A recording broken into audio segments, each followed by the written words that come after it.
오늘 저희들은 간절한 마음으로 주님 앞에 나왔습니다. 저희들의 여러 가지 연약함과 아픔을 가지고 하나님 앞에 내려놓으며 나아갑니다. 하나님, 이 시간 저희들의 마음을 받아주시고 살아계신 하나님을 만나는 시간이 되게 하여 주옵소서. 지금도 저희들을 사랑하셔서 부르고 계신 그 하나님 앞에 나아가게 하시고 그 하나님 앞에 무릎 꿇고 간절히 하나님을 바랄 때 하나님 저희들에게 찾아오셔서 우리 한 사람 한 사람을 만나 주시고 말씀하여 주시고 또 새롭게 하여 주시고 하나님의 은혜를 가득하게 하여 주시옵소서. 오늘 주시는 말씀을 통하여 오늘 우리에게 큰 소리로 말씀하시는 하나님을 만나게 하시고 그 하나님의 말씀에 응답하며 순종하는 저희들이 되게 하여 주옵소서. 우리 주님 예수님의 이름으로 기도하옵나이다. 아멘. 여러분, 하나님은 지금도 우리에게 말씀하고 계십니다. 하나님은 그 옛날 우리 이스라엘 사람들에게만 말씀하신 것이 아니라 그리고 우리의 부모님들, 우리의 조상들에게만 말씀하신 것이 아니라 오늘 이 자리에 있는 우리 모두 한 사람 한 사람에게 지금도 말씀하고 계십니다. 오늘 설교 제목은 큰 소리로 말씀하신다. 하나님이 말씀하시는데 특별히 오늘은 하나님께서 큰 소리로 우리에게 말씀하신다라는 그런 내용입니다. 우리는 모두 하나님의 음성을 듣고 싶어 합니다. 우리 중에 누구도 하나님께서 나에게 말씀하시는 그 음성을 듣기 싫어하는 사람은 없을 것입니다. 그러나 문제는 아무리 그 말씀을 들으려고 해도 들리지가 않는 것이 문제입니다. 아무리 그 말씀을 기다리고 사모해도 하나님께서는 나에게는 말씀하시지 않는 것 같습니다. 듣고 싶은 하나님의 말씀보다는 다른 듣고 싶지 않은 소리들만 내게 크게 들리는 것 같습니다. 여러분, 지난 한 주간 살아가시면서 여러분들에게 가장 크게 들렸던 그런 소리는 무엇입니까?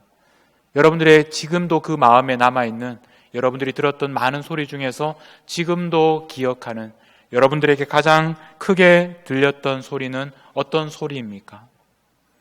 어쩌면 우리 옆에 있는 분이 여러분들에게 하셨던 말씀일 수도 있습니다. 옆에 있는 분을 한번 쳐다보시겠어요? 옆에 있는 분이 지난 한 주간 여러분에게 가장 크게 말씀하셨던 것이 무엇인지 한번 떠올려 보십시오. 뭐라고 하셨습니까? 계속해서 반복해서 여러분에게 말씀하셨던 그 말씀. 자, 우리 그러면 그분에게 이렇게 한번 말씀해 보시겠습니다. 말씀대로 순종하겠습니다. 네, 그 말씀대로 꼭 순종하십시오. 여러분을 사랑하는 마음에 여러분에게 간절하게 반복해서 큰 소리로 여러분에게 하셨던 그 말씀은 여러분들이 꼭 명심하고 그 말씀대로 순종하셔야 합니다. 우리는 살아가면서 수많은 이야기를 듣습니다. 여러분이 사랑하는 사람에게도 이야기를 듣습니다. 때로는 여러분들이 싫어하는 사람에게서도 이야기를 듣습니다. 우리가 오래오래 마음에 담는 그런 이야기는 우리가 좋은 이야기보다는 우리의 마음을 아프게 하고 우리의 마음을 힘들게 하는 그런 이야기들을 우리의 마음에 깊숙이 쌓아놓고 살아갑니다. 우리는 우리에게 상처를 주고 아프게 하는 그런 이야기들을 수없이 들으면서 또 그런 이야기들을 기억하면서 그렇게 살아갑니다. 때로는 그런 이야기들을 다 듣기가 싫어서 또 우리가 사람들이 없는 곳으로 도피할 때도 있습니다. 때로는 드라마 주인공이 하는 말씀의 은혜를 받아서 그런 말씀들로 우리의 삶을 도피할 때도 있습니다. 여러분, 우리가 오늘 기억해야 할 것은 지금도 하나님께서는 큰 소리로 우리에게 말씀하고 계신다는 겁니다. 그러나 우리는 여러 가지 다른 이야기를 듣기 위해서 또 다른 소리를 듣느라고 정작 하나님께서 우리 한 사람 한 사람에게 말씀하시는 그 음성을 듣지 못하고 살아가고 있습니다. 하나님은 말씀하시는데 문제는 그 말씀을 듣지 못하는 우리들 때문입니다. 어떻게 하면 지금도 크게 말씀하시는 하나님의 음성을 들을 수 있을까? 우리 오늘 말씀을 통해서 함께 생각해 보도록 하겠습니다. 오늘 말씀은 이제 이스라엘 백성들이 가나안 땅으로 들어가기 직전입니다. 하나님의 관심은 뭐냐면 하나님께서 이스라엘 백성들에게 말씀하시고 또 이스라엘 백성들은 하나님의 그 말씀에 순종하기를 원하셨습니다. 그래서 하나님은 이스라엘 백성들에게 큰 소리로 말씀하기를 원하셨습니다. 이스라엘 백성들 모든 사람에게 아무도 듣지 못하는 사람이 없도록, 그리고 그 소리를 결코 잊어버릴 수 없도록 하나님께서는 큰 소리로 이스라엘 백성들에게 말씀하기 원하셨습니다. 그래서 하나님께서 지금 구상하신 방법은 바로 이런 것입니다. 12절 말씀에 보면 너희가 요단을 건넌 후에, 이제 요단강 아직까지 건너지를 않았습니다. 건너면 이스라엘 백성들이 무엇을 해야 되느냐 하면 이 시므온, 레위, 유다, 이사갈, 요셉, 베냐민, 이 말들은 이스라엘의 12지파 중에 6지파입니다. 그 절반에 해당하는 6지파입니다. 이 6지파는 백성을 축복하기 위해서 그리심 산이라는 곳에 올라가라고 하셨습니다. 요단을 건넌 후에 하나님이 주시는 땅에 들어가면 제일 먼저 해야 되는 일이 바로 그리심 산이라고 하는 산에 올라가서 백성을 축복하라. 이스라엘 백성들 중에 절반이 그렇게 하라는 것입니다. 그리고 다음 13절에 보면 나머지 그러면 6지파는 어떻게 하느냐? 르우벤, 갓, 아셀, 스불론, 닷, 납달리, 이 6지파는 저주하기 위하여, 앞에 6지파가 축복하기 위해서 그리심산에 올라갔다면 나머지 6지파는 저주하기 위하여 에발산에 올라갔다. 말이 좀 이상합니다. 에발산. 한번 따라해 볼까요? 에발. 이게 산 이름입니다. 그리고 그리심 한번 따라해 볼까요? 그리심. 그리심산, 에발산. 그리심산은 축복하기 위해서 올라가고 에발산은 저주하기 위해서 올라갑니다. 오늘 설교에서 이 그리심, 에발, 이 두 산이 굉장히 중요합니다. 이 그리심산과 에발이라는 산은 우리 옛날 성경에 보면 세겜이라는 동네가 있습니다. 세겜이라는 동네가 있는데 그 세겜이라는 도시의 남쪽과 북쪽에 있는 산 이름입니다. 북쪽에는 에발산이 있고 남쪽에는 그리심산이 있습니다. 그 지역에서는 굉장히 큰 그런 굉장히 높은 산이었습니다. 이 세겜이라는 도시는 예루살렘에서 북쪽으로 한 30마일 떨어진 곳에 있습니다. 지금 웨스트뱅크 지역에 있는 그런 도시입니다. 그런데 북쪽에는 이 에발산이 있고 남쪽에는 그리심산이 있고 그 간격이 한 2마일 정도 되는데 그 골짜기에 세겜이라는 도시가 형성이 되어 있습니다. 그런데 이 가나안 땅에 들어가면 먼저 그 땅에 가서 세겜에 가서 북쪽에 있는 산과 남쪽에 있는 산 두 산에 이스라엘 백성들이 절반씩 올라가라는 말입니다. 여러분들이 만일 그 당시 이스라엘 백성이라면 여러분들은 그리심산에 올라가고 싶으세요? 아니면 에발산에 올라가고 싶으세요? 축복에 대한 산에 올라가고 싶으세요? 아니면 저주에 대한 산에 올라가고 싶으세요? 여러분들은 아마 모두 이 저주를 위한 산에 올라가는 것보다는 축복하는 산에 올라가기를 원하실 것입니다. 그런데 왜 하나님께서는 어떤 사람은 그리심산에 올라가게 하고 어떤 사람은 에발산에 올라가게 하셨는지, 왜 이 지파는 저 산에 올라가고 왜 이 지파는 저 산에 올라가게 하셨는지 사람들은 잘 알 수가 없습니다. 그런데 많은 사람들이 왜 이 지파는 저 산에 가고 이 지파는 이 산에 갈까 많은 고민들을 했는데 결론은 뭐냐면 하나님께서는 이 12지파를 절반으로 나누실 때 각 지파들의 그런 숫자들이 다 다릅니다. 그래서 6지파를 나눌 때 가능하면 이 두 양쪽이 숫자가 비슷하도록, 가장 숫자가 가깝도록 똑같이 절반을 나누신 것입니다. 그래서 똑같이 절반을 나누어서 한쪽은 축복을 선포하기 위해서 그리심산에 올라가고 절반은 저주를 선포하기 위해서 에발산에 올라갔습니다. 자, 이렇게 두 양쪽에 똑같이 나누어서 올라가도록 하신 다음에 14절에 보면 레위 사람들이 큰 소리로 이스라엘 모든 사람들에게 말합니다. 여기에서 말하는 큰 소리가 바로 오늘 설교의 제목이 되었습니다. 하나님께서는 이스라엘 백성들을 이렇게 양쪽으로 산에 올라가도록 하신 다음에 레위 사람들을 통하여 큰 소리로 모든 사람들에게 말씀하셨습니다. 무엇이라고 말씀하셨느냐 하면, 자, 15절 말씀입니다. 우리 한 목소리로 같이 읽어보도록 하겠습니다. 장색의 손으로 조각하였거나 부어 만든 우상은 여호와께 가증하니 그것을 만들어 은밀히 세우는 자는 저주를 받을 것이라 할 것이요 모든 백성은 응답하여 말하되 아멘 할지니라. 뭐라고 하느냐 하면, 이렇게 하는 자는 저주를 받을 것이다. 그렇게 말한 다음에 모든 백성이 어떻게 응답합니까? 아멘. 우리가 기도할 때마다 아멘 하는 것처럼, 그렇습니다, 진실로 그렇게 될 줄로 믿습니다, 그렇게 반응하면서 백성들은 아멘이라고 응답합니다. 저주를 받을 것이다, 아멘, 이렇게 응답을 합니다. 이 한 번으로 끝나는 것이 아닙니다. 힘들게 산에 올라갔는데 한 번 아멘하고 내려온 것이 아니라 몇 번 아멘을 합니까? 우리 15절 뒤에 나오는 16절, 17절, 18절 우리가 다 알지는 않겠지만 그 모든 말씀들을 통해서 계속해서 반복해서 이렇게 하면 저주를 받을 것이라, 아멘, 저주를 받을 것이라, 아멘, 이렇게 반복을 하기 시작합니다. 몇 번이나 하느냐 하면 12번. 이스라엘 백성들이 12지파인데 12번이나 저주를 받을 것이라, 아멘, 이렇게 응답하도록 하셨습니다.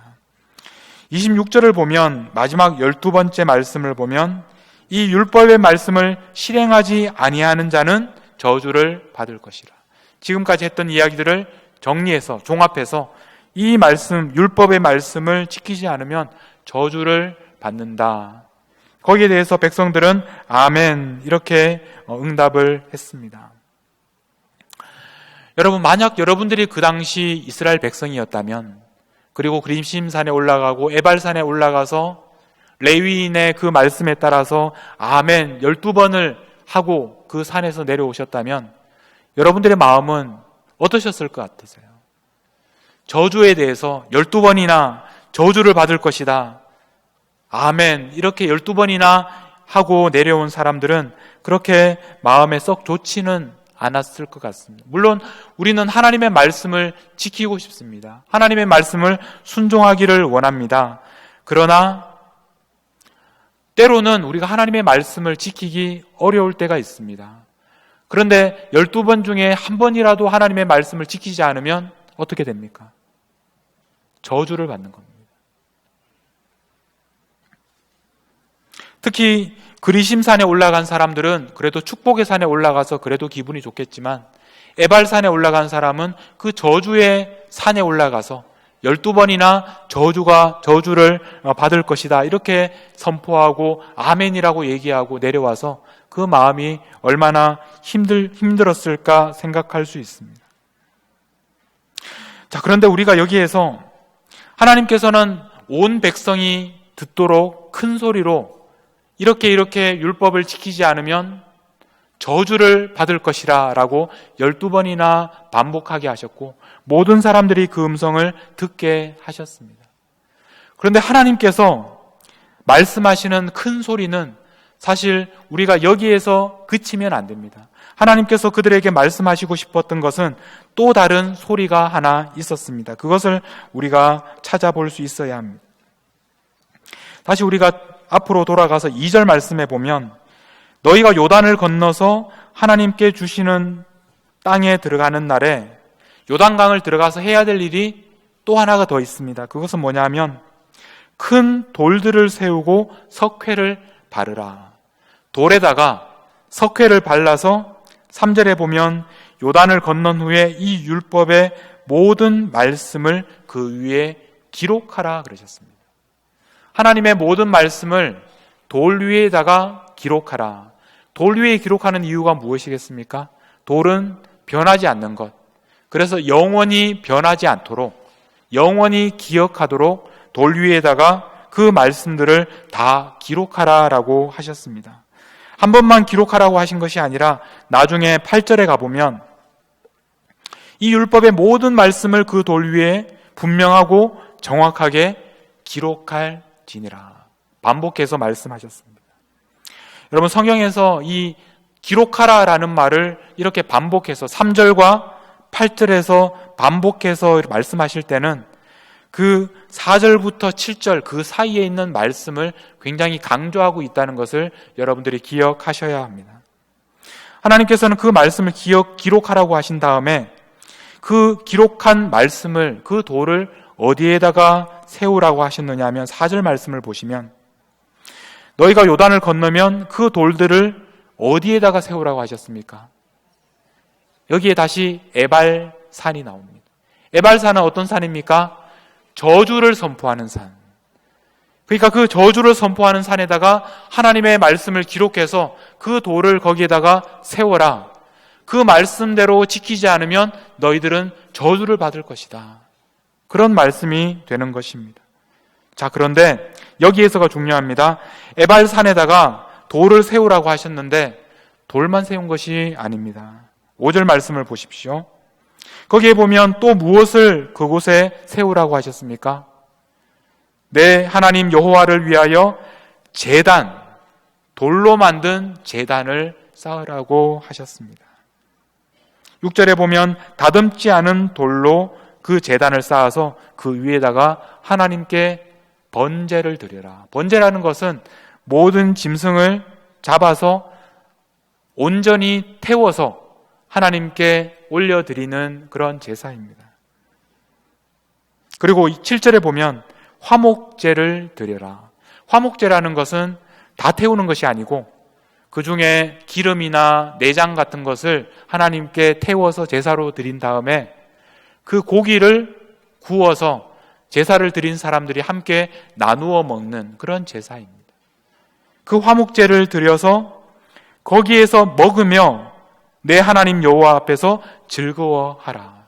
어디에서 그렇게 하라는 말씀입니까? 바로 에발산에서 그렇게 하라는 말씀입니다. 에발산에서 말씀을 기록해서 그곳에 그 돌을 세울 뿐만 아니라 그 옆에다가 또 무엇을 세우느냐 하면 제단을 쌓아서 하나님께 제사를 드려라. 번제도 드리고 화목제도 드리고 그래서 그 고기를 태워드리고 또 남은 고기는 먹으면서 함께 즐거워해라 라고 말씀하셨는데 바로 그 장소가 바로 저주의 산 에발이라는 곳입니다. 그러므로 에발산 위에는 하나님께서 우리에게 들려주시는 두 가지 말씀이 있습니다. 하나는 율법의 말씀입니다. 하나님의 말씀을 지키지 않으면 너희들은 저주를 받을 것이다. 또 하나의 말씀은 우리가 율법을 잘 지키지 못할 때, 우리가 죄를 지었을 때 하나님 앞에 짐승을 잡아서 제사를 드리면, 번제를 드리고 화목제를 드리면 하나님과 화목하게 되고 화해하게 되고 우리가 하나님 앞에서 먹고 즐거워할 수 있게 된다 라는 바로 이런 복음의 말씀입니다. 우리는 에발산 위에서 드려지는 이 제사의 의미를 신약시대에 사는 우리들은 바로 예수님께서 우리를 위하여 십자가에서 죽으신, 우리를 위하여 대신 희생하셨던 바로 그 예수님을 통해서 에발산의 위에서 드리는 제사의 의미를 분명하게 알게 되었습니다. 예수님께서는 우리가 율법을 완전하게 지킬 수 없다는 것을 아시고 그런 우리들을 위하여, 죄인인 우리들을 위하여 대신 십자가에 죽으셨습니다. 예수님께서 우리를 위한 희생 제물이 되셨습니다. 이것이 바로 우리에게 말씀하시는 복음의 말씀입니다. 갈라디아서 3장 13절에 보면 그리스도께서 우리를 위하여 저주를 받으셨다고 말씀합니다. 에발산은 저주의 산입니다. 우리가 율법을 지키지 않았을 때 우리는 저주를 받을 수밖에 없었습니다. 그러나 그리스도께서 우리를 위하여 저주를 받으셨습니다. 예수님께서 십자가에 죽으신 것은 우리를 위하여 대신 저주를 받으신 것입니다. 그러므로 우리는 더 이상 저주를 받지 않아도 되는, 저주에서부터 자유로운 사람들이 되었습니다. 우리는 이제 저주와 상관없는 사람이 되었습니다. 에발산 위에서 이렇게 하면, 이렇게 말씀을 지키지 못하면 저주를 받을 것이다 라고 선포했던 그 말씀이 이제 우리에게는 더 이상 해당되는 말씀이 아니라는 것입니다. 왜냐하면 우리는 더 이상 저주와 상관없는 사람이 되었기 때문입니다. 저주는 예수님께서 우리를 위하여 대신 받으신 것입니다. 예수님께서 십자가에서 죽으실 때 큰 소리를 지르셨습니다. 마가복음 15장 34절을 보십시오. 제9시에 예수께서 크게 소리 질러 이르시되 엘리 엘리 라마 사박다니 하시니, 이를 번역하면 나의 하나님 나의 하나님 어찌하여 나를 버리셨나이까. 예수님께서는 크게 소리를 지르셨습니다. 오늘 우리는 예수님의 이 크게 지르시는 소리를 지금도 듣고 있습니다. 율법의 소리보다 더 크게 말씀하시는 예수님의 소리를 오늘 우리들은 듣고 있습니다. 예수님께서는 또 큰 소리로 말씀하셨습니다. 죽은 나사로에게 이렇게 말씀하셨습니다. 요한복음 11장 43절입니다. 이 말씀을 하시고 큰 소리로 나사로야 나오라 부르셨습니다. 예수님께서 나사로야 나오라 부르셨을 때 나사로가 어디에 있었습니까? 나사로는 무덤 속에 있었습니다. 나사로는 죽었습니다. 사람들은 생각하기를 나사로는 이제 예수님의 소리를 듣지 못할 것이라고 생각했습니다. 그러나 예수님의 그 부르심에, 나사로야 나오라 라고 말씀하시는 그 부르심에 듣고 순종하며 나왔습니다. 44절에 보면 죽은 자가 수족을 배로 동인 채로 나오는데 그 얼굴은 수건에 쌓였더라. 예수님께서 말씀하십니다. 풀어놓아 다니게 하라. 그렇게 말씀하셨습니다. 우리는 바로 이 소리를, 예수님께서 큰 소리로 말씀하시는 것을 지금도 듣고 있습니다. 비록 우리의 상황이, 우리가 지금 처한 상황이 나사로처럼 죽음과 같은 캄캄하고 앞이 보이지 않고 절망적인 상황 속에 우리가 누워있다 할지라도 예수님께서 우리를 향하여 나사로야 나오라 라고 말씀하시는 그 음성을 지금 우리들은 듣고 있습니다. 그리고 우리는 그 음성에 반응하여 그 어두운 곳에서 일어나서 예수님께로 밝은 곳으로 나갈 수 있게 되었습니다. 예수님은 우리에게 지금도 큰 소리로 말씀하고 계십니다.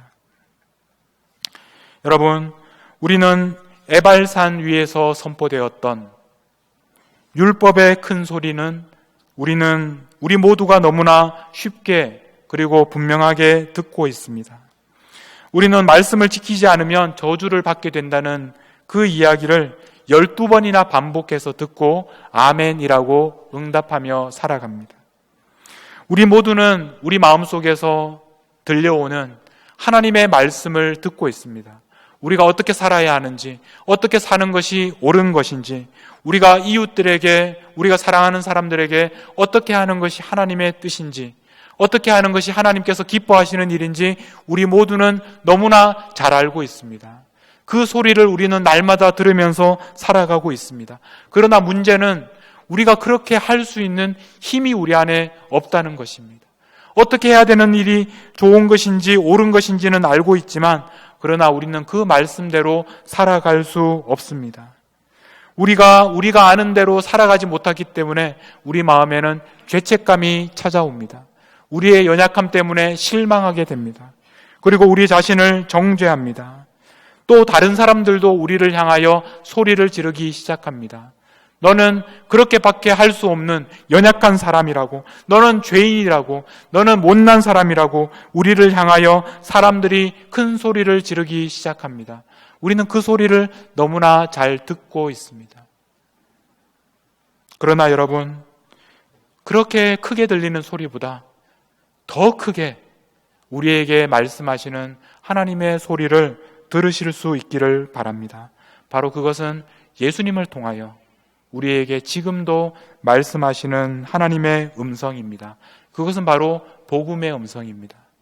우리가 그 율법을 지킬 수 있는 능력이 없지만 우리는 날마다 넘어지고 부족하고 실패하고 쓰러지지만 그러나 예수님께서는 우리를 위하여 대신 십자가에서 죽으셨고 이제 더 이상 우리는 율법 아래 있지 않고 우리는 더 이상 저주 아래 있지 않고 우리는 우리의 연약함에도 불구하고 하나님께서 우리의 모든 죄를 용서해 주셨고 더 이상 저주가 아니라 하나님께서 주시는 복을 누리는 사람으로 우리를 불러주셨습니다. 예수님께서는 지금도 죽음과도 같은 우리의 형편 속에서 살아가는 우리들을 나사로야 나오라라고 말씀하시면서 우리를 부르고 계십니다. 그 음성을 들으실 수 있기를 바랍니다. 여러분, 하나님은 지금도 우리에게 큰 소리로 말씀하고 계십니다. 하나님께서 우리에게 말씀하시는 그 음성을 들으실 수 있기를 바랍니다. 우리는 그것 외에도 수많은 소리들이 우리에게 들려지고 있습니다. 우리를 비난하고 우리를 욕하고 또 우리를 정죄하는 그런 수많은 소리들을 우리는 듣고 있습니다. 내 자신에게서 그리고 또 다른 사람으로부터 듣는 수많은 소리를, 큰 소리를 들으면서 살아갑니다. 그러나 하나님께서 우리에게 말씀하시는 하나님의 소리를 들으실 수 있기를 바랍니다. 하나님의 말씀이 들리지 않을 때는 에발 산으로 올라가십시오. 그곳에 올라가면 우리를 위하여 대신 십자가에 죽으신 예수님께서 그곳에 우리를 대신하여 희생 제물이 되셔서, 화목 제물이 되셔서 그곳에 우리를 위하여 대신 피를 흘리셨습니다. 그곳에서 예수님을 만나고 예수님과 함께 먹고 예수님과 함께 마시고 또 그래서 하나님과 화해하고 즐거워하며 하나님과 교제하는 곳이 바로 우리의 에발산입니다. 그곳에서 지금도 우리에게 크게 말씀하시는 하나님의 음성을 듣게 될 것입니다. 율법의 그 소리보다 더 크게 말씀하시는 복음의 음성을, 하나님께서 오늘 우리에게 말씀하시는, 크게 말씀하시는 그 음성을 오늘도 들으실 수 있는 우리 모든 성도님들이 되시기를 주님의 이름으로 축복합니다. 기도하시겠습니다.